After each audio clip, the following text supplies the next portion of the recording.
thousands of kids from ultra-religious families that were kicked out of their houses and live on the street. Used to be in yeshivot, age 11, 12, 13, 15, 16, 17. They don't find themselves anywhere because remember, Israel, it's not United States. In the United States, most people have nice big homes. There's a lot of private homes. Queens, Brooklyn, Monsey, Lakewood, almost everything is private homes. Yes, there are buildings here in Queens and tiny apartments. I'm not saying no.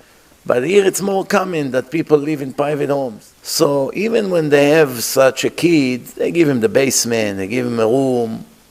He's hiding from the main areas of the house. You don't feel him so much around the other kids. You can isolate him in a way that he won't make a bad influence on the other good kids that are still learning. Because once a kid is getting kicked out of yeshiva, he's bored. And when a human being is bored, usually he does bad things and sometimes horrible things. And because in Israel they have no privacy in a tiny apartment where they are with the very religious people around them, they cannot go to school, so they find themselves on the street.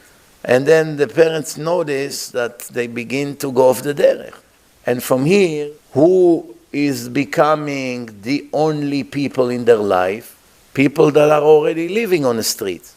They are the only ones find comfort and support by. And the next problem is that usually those who already live on the streets are drug addicts. And some of them become criminals because they have to sponsor their bad habits. So they begin to rob cars, they rob people. And then what happened? These kids develop huge resentment to religion. They're very, very anti now, because they look at their religion as the cause of their destruction of their life.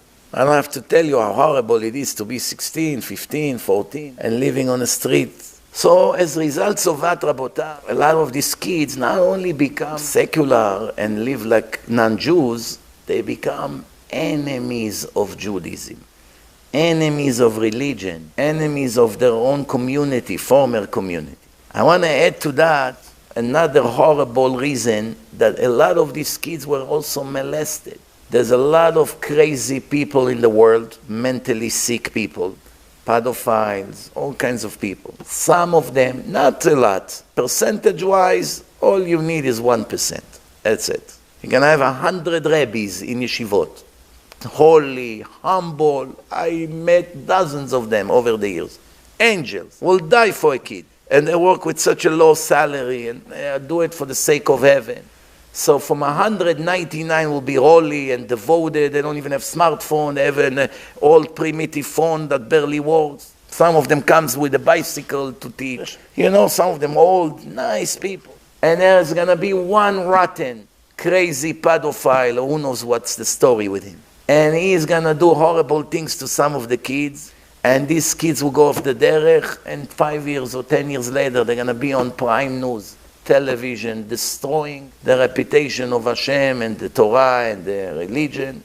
And there's so many crazy people out there. So a lot of these kids, they had a trauma.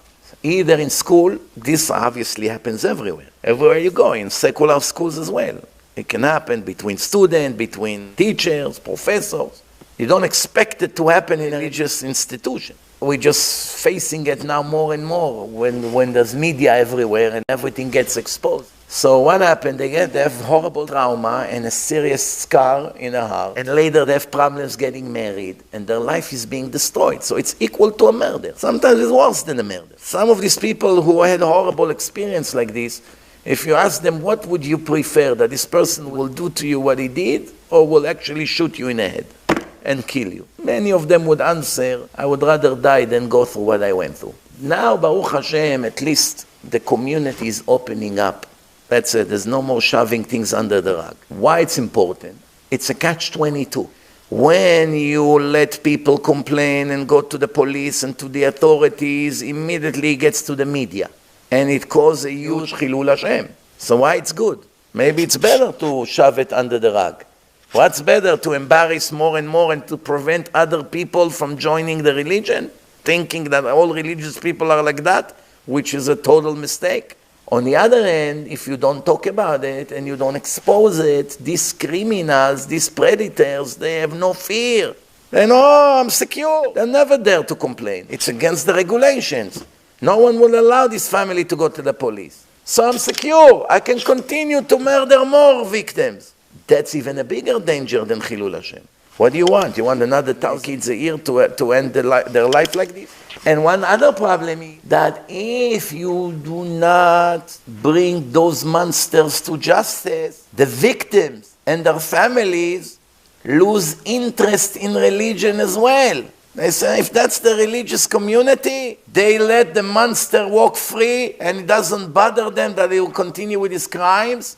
I don't want anything to do with that. And all of a sudden you find out that this kid is off the derech and another one and another one. And that's the disaster, Rabotai, of what's happening now. For so many years, these kids were looking for someone to count on, to save them. Some of them will be destroyed for life. Some of them, for whatever reason, Hashem will have mercy on them. And there will be a good person or group of good people that will take it as a project to save those kids and bring them back.